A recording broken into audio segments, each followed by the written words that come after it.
wabarakatuh.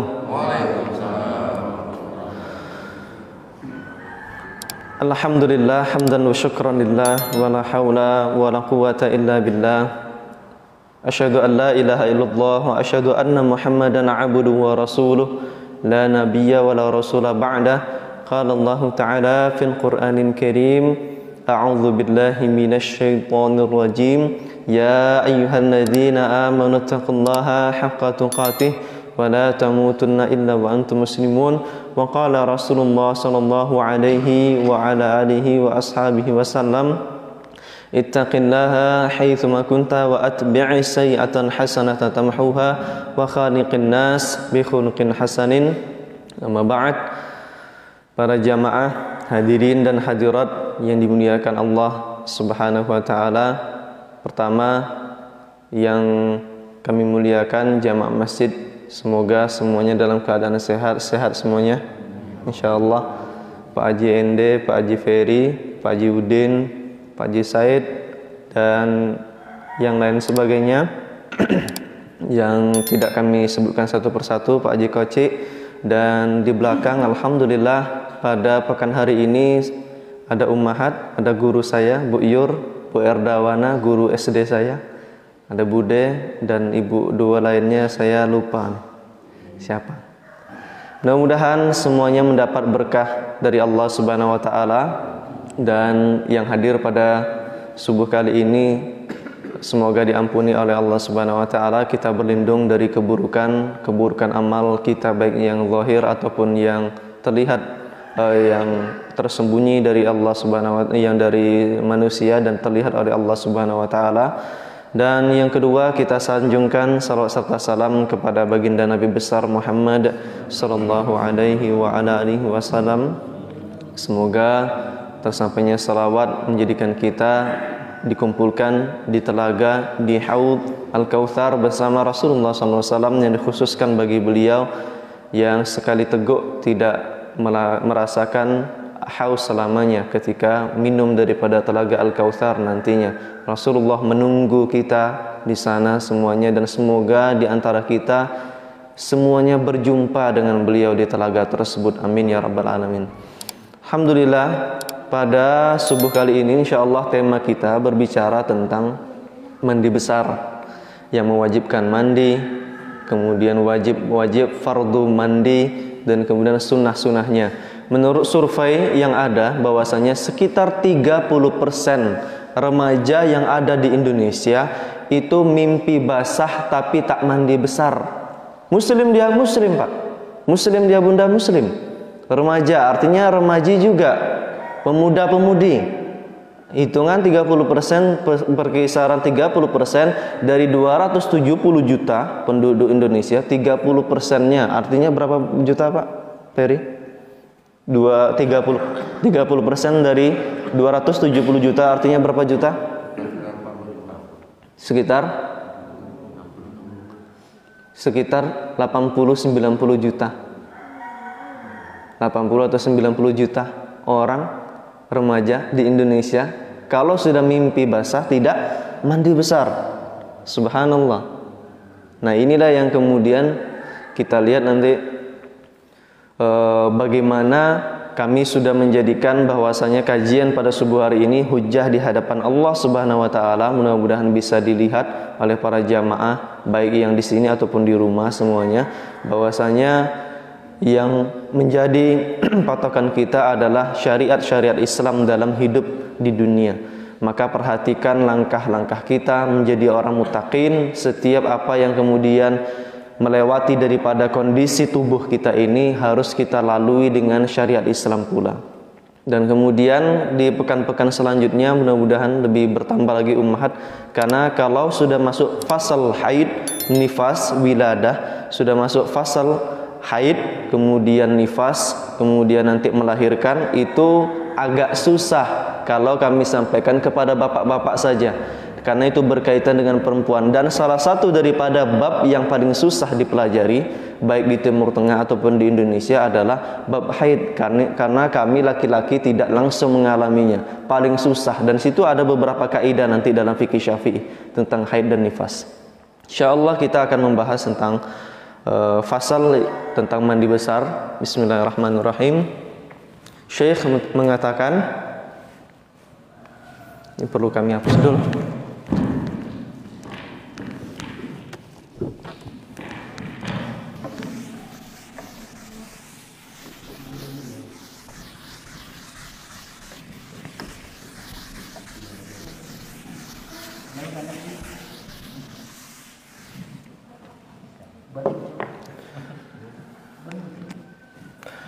Walladzi faslun, beliau mengatakan faslun, fasal yang selanjutnya.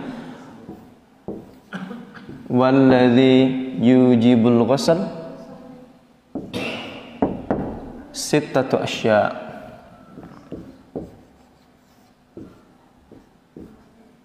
Asya'a, ada 6 perkara. 6 perkara yang kemudian mewajibkan seseorang mandi besar. Apa saja kira-kira? Kalau kita tahunya mungkin hanya mimpi tadi mungkin gitu ya. Ternyata ada 6 yang mewajibkan orang tersebut mandi besar. Salah satu, 3 di antaranya tashtariku fiha an-nisa war rijal. 3 buah itu bergabung antara laki-laki dan perempuan. Artinya laki-laki dan perempuan wajib ketika melalui 3 hal tersebut. Laki-laki dan perempuan. Ar-rijal wan nisa. Yang pertama iltiqaul khitanain, berjumpa 2 khitan. Apa Pak kira-kira? Ini ada yang di bawah umur, mungkin tak paham ya yang di bawah umur. Iltiqa khitanain, berjumpa daripada 2 kemaluan. Iltiqa al khitanain.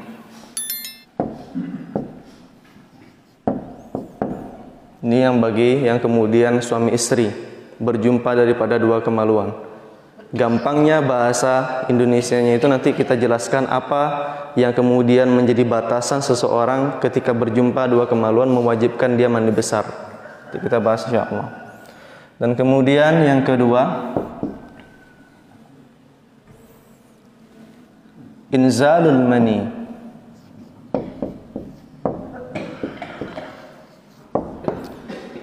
Mani, keluar air mani. Nanti kita lihat apa yang dimaksud dengan air mani. Dan kemudian ada 3 pembagian yang keluar daripada kemaluan. Mani, wadhi, wadi. Dan masing-masing punya konsekuensi. Dan kemudian yang ketiga, al-maut, mati, meninggal dunia, wajib dia dimandikan. Karena tidak tahu akhir daripada kehidupannya, bisa jadi saat itu keluar daripada baul, keluar kemudian air besar, buang air besar, atau kemudian kencing atau yang sebagainya keluar. Maka disitulah kemudian seorang muslim harus suci ketika akan dikuburkan. Dan kemudian 3 lagi, takhtassu bihan nisa, khusus untuk perempuan saja. Nanti insya Allah pelan-pelan kita bahas.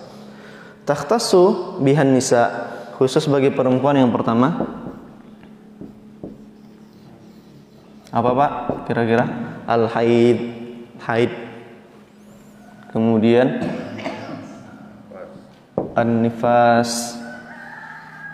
Kemudian ada lagi? Wiladah. Sudah kita sebutkan tadi, al-wiladah, melahirkan. Haid, nifas, melahirkan. Nanti kita lihat definisinya masing-masing apa gitu. Walladzi yujibul ghusl, ternyata ada 6 nih Pak. Biasanya kita taunya cuma mimpi basah, atau mungkin bagi yang suami istri hubungan badan. Ternyata ada beberapa ya yang kita ketahui, sudah dirinci. Baik, iltiqa khitanain, rumusnya yaitu seperti timbah masuk dalam sumur. Timbahan masuk dalam sumur, yaitu daripada kemaluan laki-laki ra'sud dzakar, daripada bagian ujung sudah masuk ke dalam liang daripada kemaluan perempuan. Mohon maaf, nih dalam pembahasan fikih kami harus sebutkan seperti ini karena tidak ada bahasa malu atau yang dan sebagainya dalam fikih. Jadi masuk seperti timba masuk dalam sumur. Artinya kalau seandainya itu hanya tidak mengenai daripada bagian dari kemaluan perempuan, itu tidak membatalkan.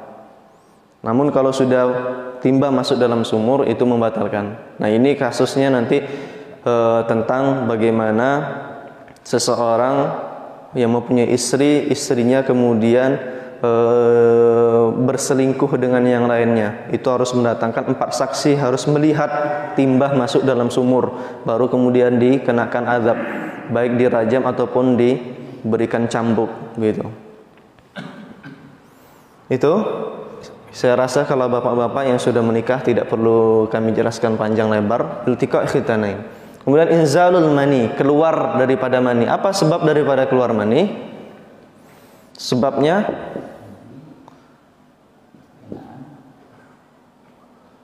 yaitu ketika puncak syahwat. Dan kemudian ciri-cirinya yang mewajibkan daripada mandi adalah dia keluar bitadaffuq,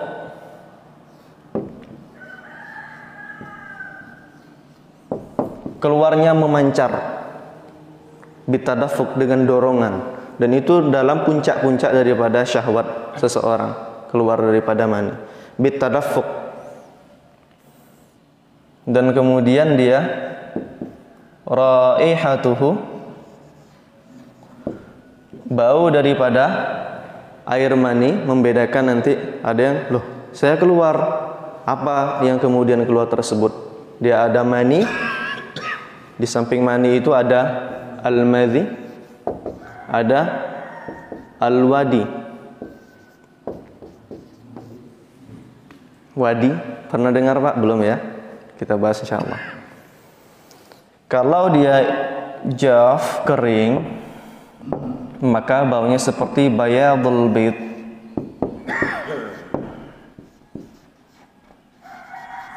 Seperti putih telur baunya ketika kering. Nah, kalau nanti membahasnya, ini betul-betul syarah langsung daripada salah satu mufti. Kami berguru sama beliau di Hadramaut. Beliau yang menjelaskan ini, bayadul bait. Kalau kemudian mablul, basah, maka baunya seperti ajin.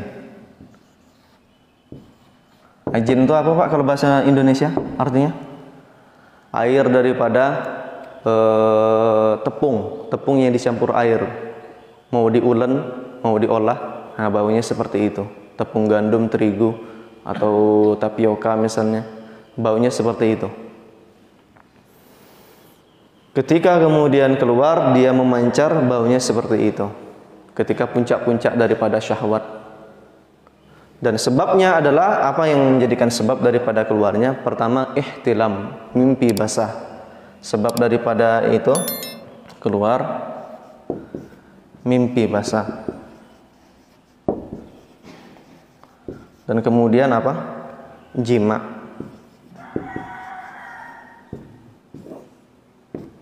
Mimpi basah dan jima keluar. Di luar daripada dua ini haram. Di luar daripada cara ini haram. Ajin.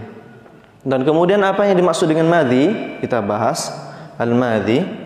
Ini yang membawa buku sudah dicatat mungkin ada tadi. Kemudian apa yang dimaksud dengan madhi? Kita bahas madhi, yaitu cairan yang keluar ketika syahwat, 'inda syahwat, yakhruj 'inda syahwah. Keluar ketika syahwat, tapi dia tidak memancar seperti mani. Yakhruj 'inda syahwah. Dan ini dalam hadis yang kisah tentang Ali bin Abi Thalib dan Miqdad bin Al-Aswad. Ali bin Abi Thalib itu seorang kuntu rajulun madza'an. Beliau mengatakan diri beliau langsung dalam hadis tersebut, subhanallah, langsung dikatakan, saya ini orang kuntu rajulun madza'an. Saya adalah orang yang suka keluar madhi. Asal lihat mungkin perempuan yang menarik, yang cewek yang cantik, madza'an. Atau kemudian lihat Fatimah istrinya lagi bersolek, lagi yang lain sebagainya, madza'an. Mudah keluar daripada mani. Fastahyaitu an asala Rasulullah SAW. Aku malu untuk bertanya Rasulullah, limakan binatihi minni, karena posisi anaknya bagiku, anaknya adalah istriku, gitu kan. Jadi malu Ali bin Abi Thalib. Kemudian maka diperintahkanlah kepada Miqdad al-Aswad untuk menanyakan kepada Rasulullah. Ditanyakan kepada Rasulullah, maka cara mensucikannya kalau untuk madhi cukup dengan yaghsilu dzakarahu wa yatawadda. Tidak perlu mandi, hanya membersihkan kemaluannya, kemudian dia berwudu lagi kalau seandainya seperti itu. Jadi ada nih orang yang mungkin kekuatannya 100 horsepower gitu ya, orang-orang yang bukan biasa gitu tenaganya. Yakhruj 'inda syahwah, dan kemudian dia tidak sekental daripada air mani, akhfaf minal mani, lebih tipis daripada mani, warnanya sama, lebih encer daripada mani. Yakhruj 'inda syahwah. Apa sebab keluarnya? Fakkara, berpikir macam-macam. Anak muda misalnya dipikir macam-macam. Nazar, memandang saja. Ada orang-orang yang biasa memandang saja, mandangnya mungkin dipikirkan yang lainnya, sekali lagi masuk dalam pikiran jadinya nazar. Beda nazar sama ra'a. Ra'a itu bahasa dalam, ada nazar, ada ra'a. Ra'a hanya melihat saja, ru'yah, melihat bi'ain, dengan mata. Itu ra'a dalam bahasa Arab. Tapi kalau nazar misalnya memandang dengan memperhatikan.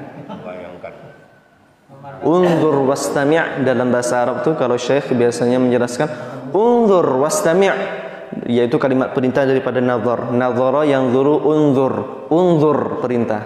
Unzur wastami', perhatikan dengan seksama. Nah, nazar itu memperhatikan dengan seksama. Sedangkan dalam hadis Rasulullah SAW mengatakan pandangan pertama ketika perempuan lewat itu dihalalkan. Setelahnya mimma yali haram. Apa yang dilanjutkan daripada pandangan tersebut haram. Tapi jangan tak berkedip pula, Pak. Yang pertama halal nih. Gitu kan. Jadi tak berkedip-kedip. Gitu. Nah ini dengan berfikir atau nazar. Atau kemudian qabbal,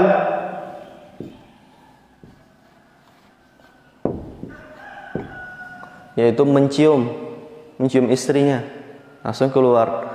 Maka ketika ada sahabat Rasulullah SAW yang bertanya kepada beliau, ya Rasulullah, qabbaltu zaujati, maka apa hukumnya ketika kemudian saya mencium istriku bulan Ramadan, apa hukumnya?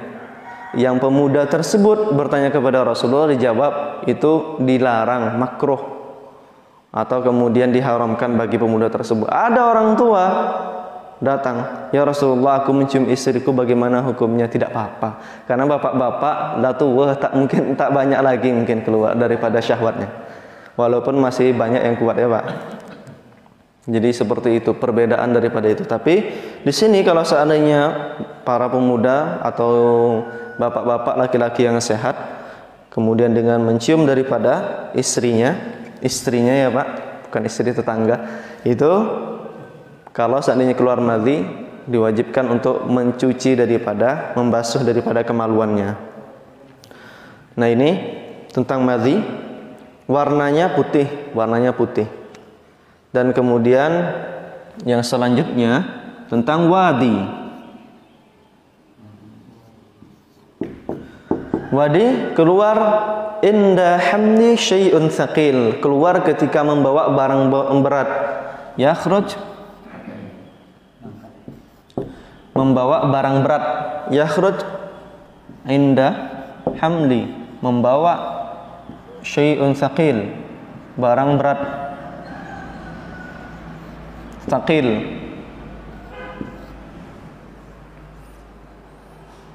Faman thaqulat mawazinuh fahuwa fi 'ishatir radiyah.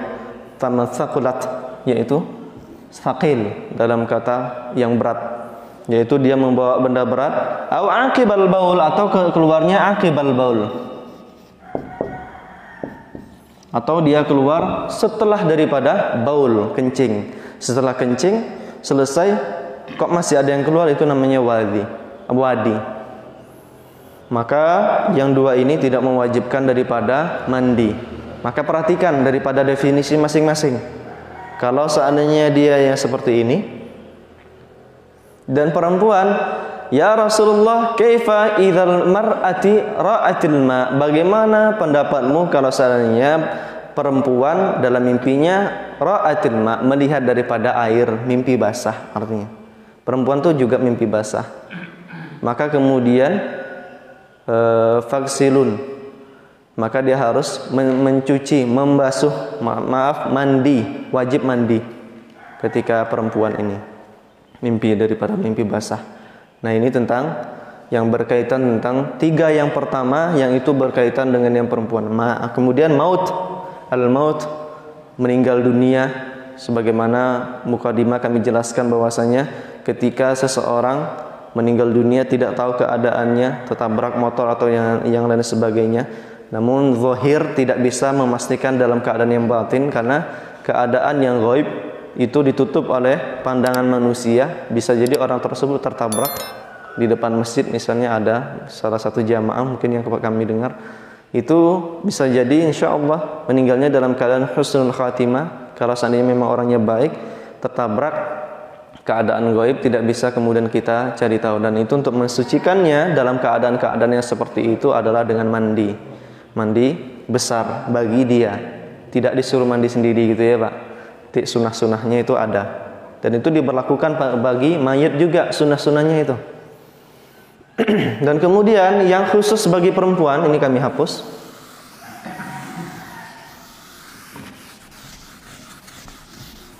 Yang khusus bagi perempuan yaitu haid. Apa yang dimaksud dengan haid? Damu yakhruj, darah yang keluar min rahimil mar'ah,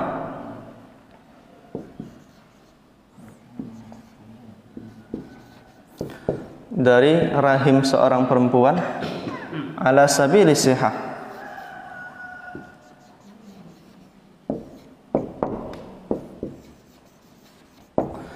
yaitu darah yang keluar dari rahim seorang perempuan dalam keadaan sehat, yaitu ala sabili sihah, bukan karena sakit. Tapi haid itu memang dia rasanya sakit ya, mungkin ibu-ibu mengerti, mungkin ibu-ibu keluarnya ini ya.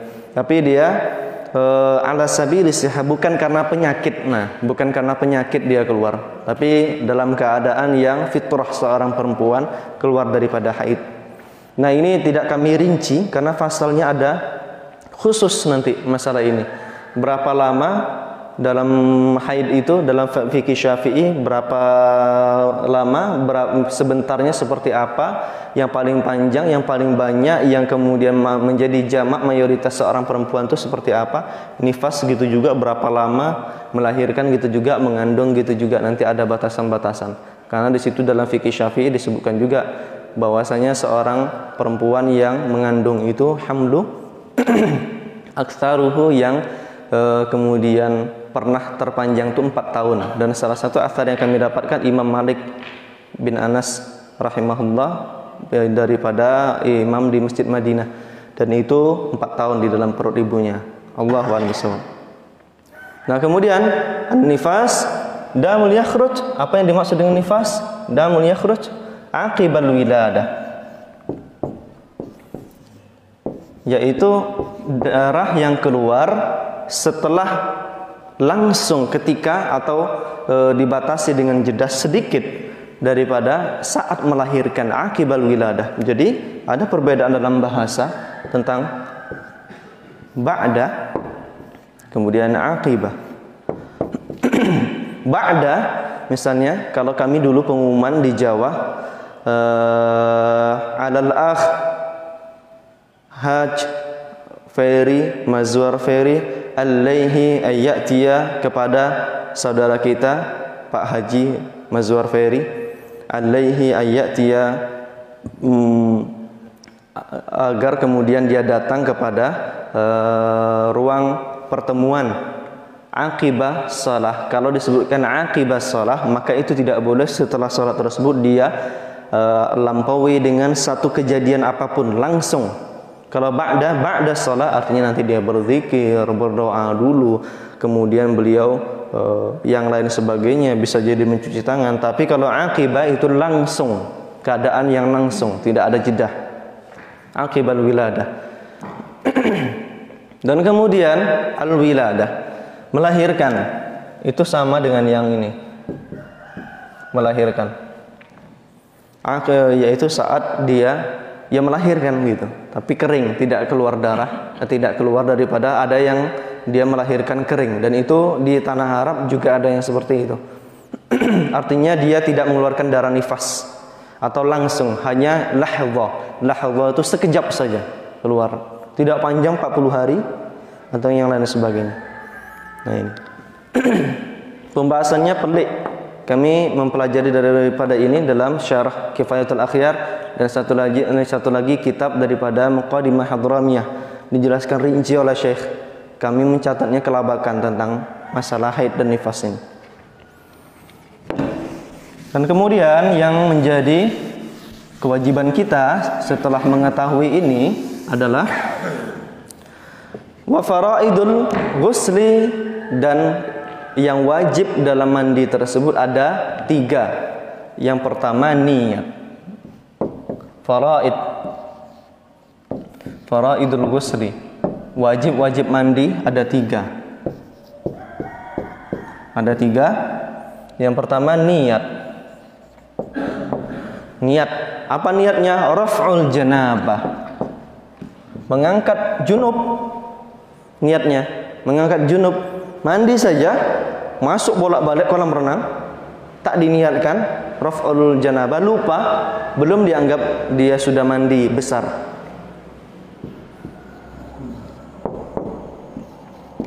Dan kemudian izalatun najas, menghilangkan daripada najis-najis kalau ada di tubuhnya. Izalatun najasah, an-najas, menghilangkan daripada najis kalau ingkana ala badanihi, lanjutan daripada matannya, isi daripada kitab tersebut. Dan kemudian isalul ma', mengalirkan air di seluruh tubuh, alal basyara sya'ran wa basyaratan, mengalirkan air, isalul ma'.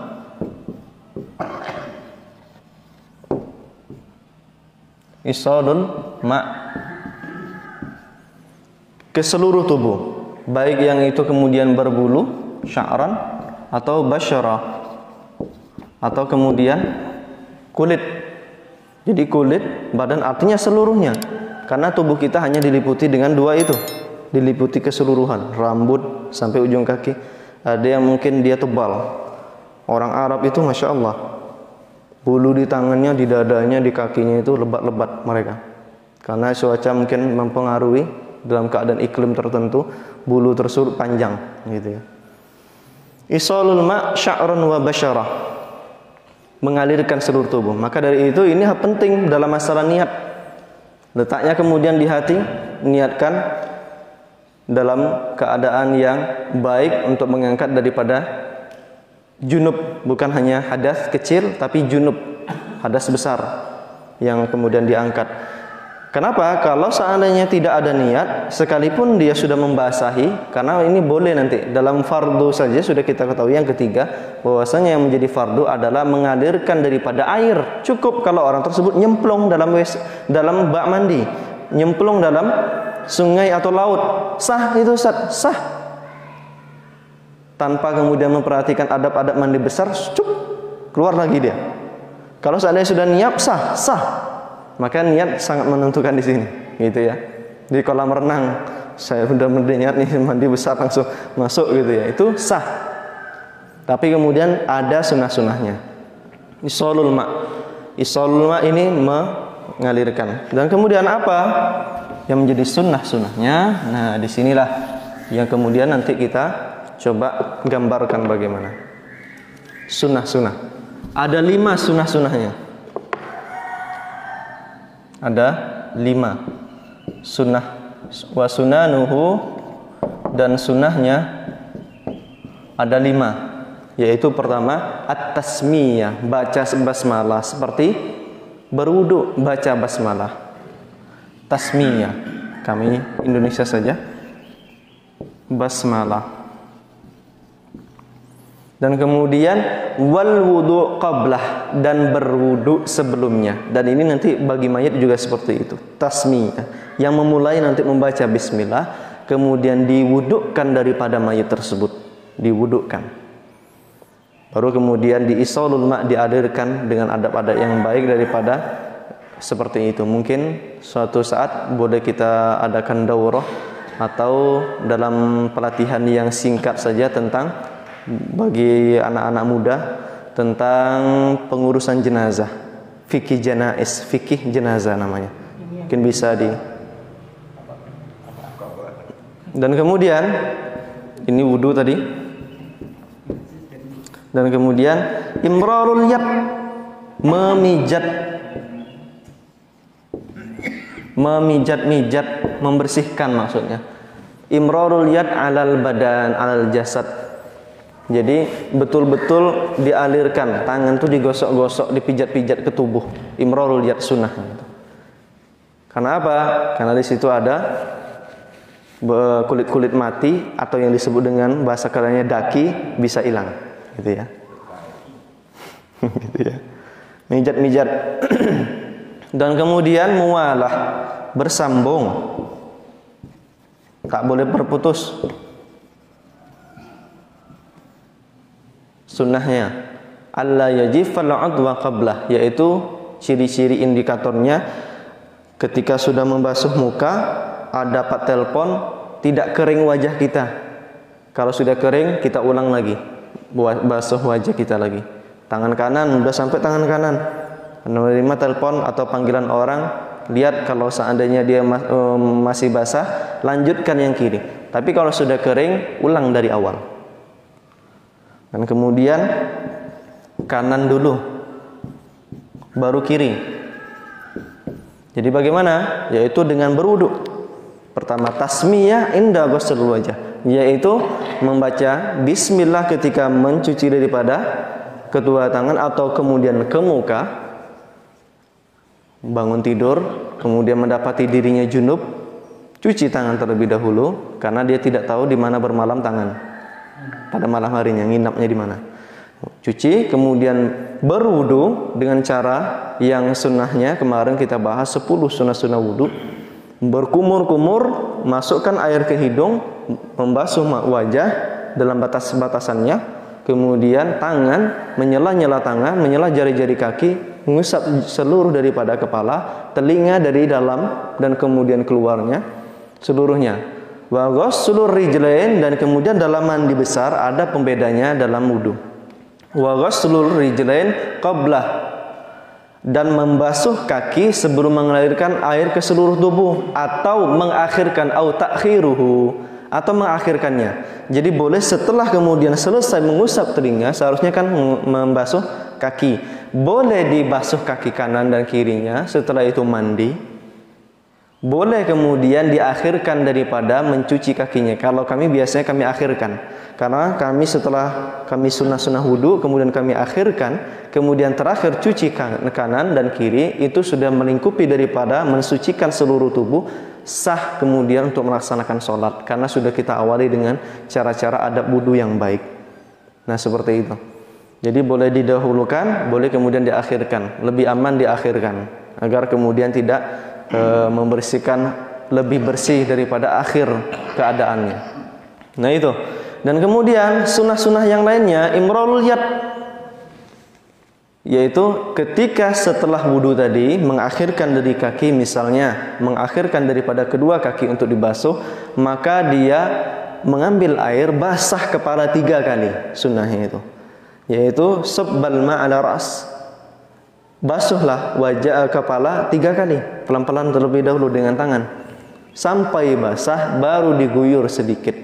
Karena kalau yang menyebabkan stroke di kamar mandi itu banyaknya orang-orang mandi tidak menggunakan adab-adab ini. Walaupun ini adab-adab dalam mandi besar, tapi kami sendiri mandi, kami usahakan seluruh sunnah-sunnah ini kami lakukan. Berwudu dulu, kemudian kita basuh dulu kepala pelan-pelan. Karena kalau langsung badan panas, langsung kemudian dibasuh kepala, di situ kemudian darah panas, langsung dia akan melemparkan kembali, itu langsung tersumbat karena dalam keadaan yang sangat kaget, terkejut. Langsung kemudian itu ada penyumbatan. Itu yang menyebabkan orang stroke. Nah, di situ perhatikan sunnah-sunnahnya, karena sunnah ada maqasid, ada tujuan-tujuan syariat untuk kesehatan manusia juga. Jadi di situ pelan-pelan, dan kemudian basuh yang kanan. Badan yang kanan 3 kali. Setelah 3 kali kepala disiram, setelah diusap 3 kali, siram 3 kali. Kanan kemudian dibasuh pelan-pelan sampai kaki 3 kali juga. Yang kiri kemudian, dan itu tidak langsung merasakan dingin walaupun sedingin apapun. Misalnya kami pernah junub misalnya di gunung. Nah, yang susahnya ketika kami misalnya mendaki gunung di puncak-puncak berapa kilometer di atas, 2000 meter, 3000 meter, itu kemudian junub. Ada yang kemudian masih sempat-sempatnya, kalau misalnya bahasa kita tuh ada yang sempat-sempat juga dalam keadaan daki itu junub gitu ya. Jadi di situ keadaan yang seperti itu dingin, kalau seandainya dengan sunnah-sunnah itu tidak menjadikan tubuh itu langsung terkejut. Sekalipun dingin sekali, 5 derajat. Air itu 5 derajat, 4 derajat gitu. Kalau di bawah 0 derajat itu beku. Jadi di atasnya itu masih dalam keadaan cair, dingin sekali. Tapi gunakan sunnah-sunnahnya itu. Itu menjadikan saraf-saraf kita tuh bagus. Kemudian yang kiri, kemudian baru diguyur seluruhnya. Setelah kanan, kiri baru diguyur seluruhnya. Nah, barulah kemudian mau membasuh dengan sabun atau yang lain sebagainya. Nah, itu menjadi sunnah-sunnah daripada mandi. Kami sarankan kepada para bunda dan ayah, gunakan sunnah ini walaupun tidak dalam mandi besar. Air habis nanti kalau cara seperti ini tidak, insya Allah. Karena wudhu kita sudah kita pelajari bagaimana Rasulullah ghurfah. 1 gayung saja Rasulullah kalau berwudu. Dan itu menghemat, karena kita dari kepala pelan-pelan yang kanan, ambil gayung lagi, kemudian yang kiri, dan kemudian kita sabunan. Setelah itu barulah seluruhnya dibasuh setelah sampo dan sabunan yang lain sebagainya. Nah, inilah kemudian menjadi sunnah-sunnah dalam mandi besar dan wajib-wajib mandi besar. InsyaAllah kita mungkin berdiskusi, apabila ada pertanyaan, waktu mungkin bisa kami serahkan kepada Pak Haji Ferry. Allahu a'lam bishawab, Allahu waliyu taufiq wassadat. Baik, terima kasih Ustaz.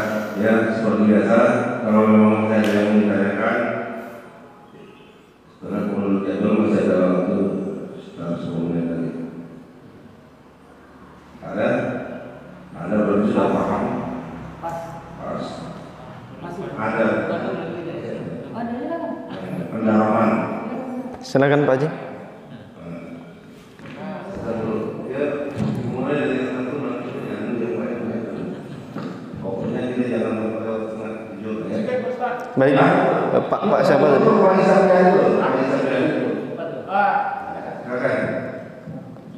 Baik.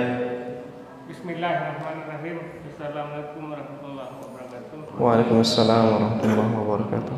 Terima kasih Pak Moderator memberi waktu kepada kami. Pak Imam tadi Pak Betul bilang padahal kan ini kan kalau di waktu kita muda-muda itu kan ini dianggap agak tabu. Tapi sekarang kan kalau tabu itu tidak kita pertanyakan, kita buka. Sekarang bebas ya. Alhamdulillah. Baik. Jadi kita. Iya, silakan. Masalah yang mewajibkan mandi tadi, Pak Ustaz. Kan diterangkan ada 3 tadi.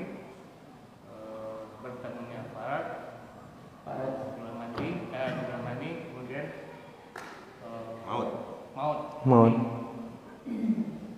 Kemudian kemudian juga ada tadi kisi-kisi lainnya seperti mazi, kemudian mimpi basah. Iya.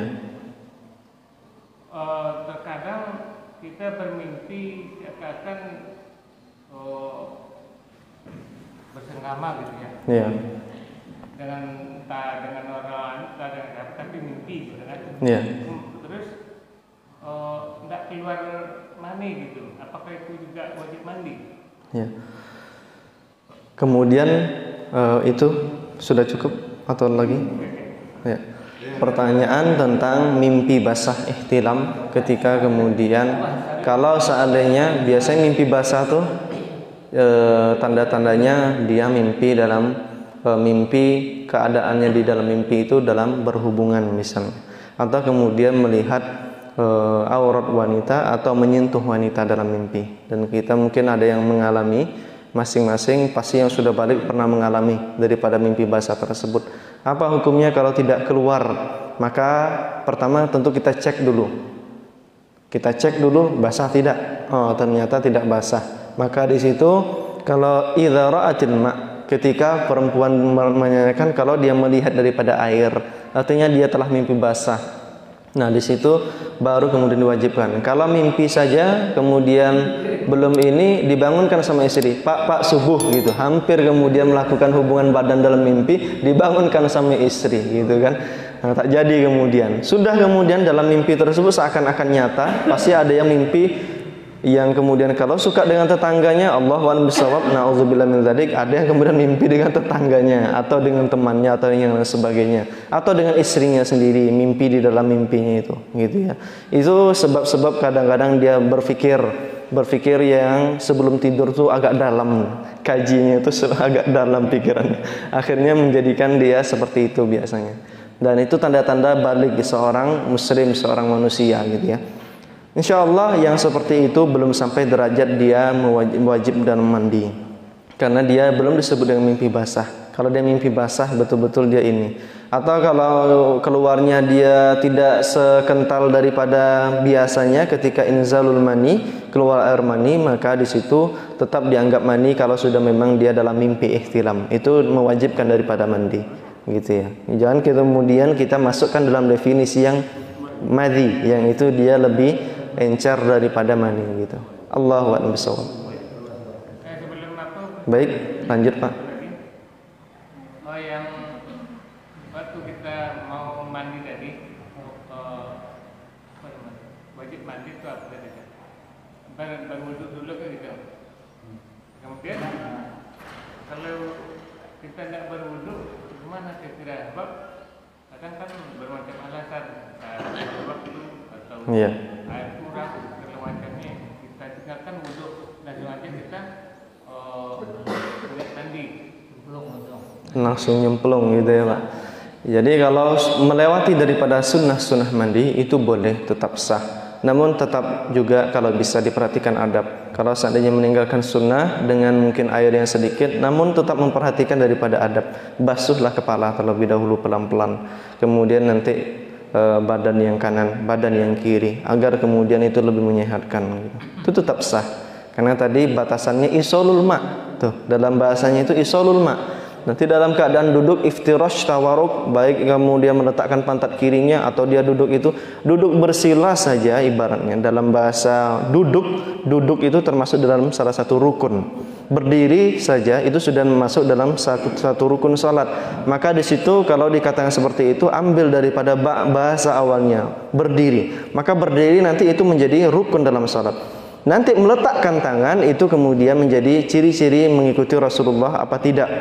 Ada yang meletakkan tangan kemudian sebatasnya saja, ada yang begini, ada yang tidak bersedekap sama sekali dalam mazhab Maliki misalnya. Itu tetap sah salatnya. Gitu. Dalam keadaan seperti ini kita masukkan dalam keadaan mensucikan diri, itu yang penting seluruhnya, tapi tidak mengikuti adab nantinya, sunnah-sunnahnya kalau seandainya melampaui daripada adab-adab yang ada. Nyemplung kalau seandainya kemudian masuk ke dalam sungai, rumahnya dekat daripada Kuantan, langsung masuk. Dulu saya tinggalnya di Kuantan Babu, situ betul-betul tak ada pembatas kecuali jalan saja. Ke depan rumah saya itu sekitar belasan meter saja. Itu kalau saya langsung lompat tuh dari kecil dulu, itu sah gitu ya. Tapi saya kemudian pindah.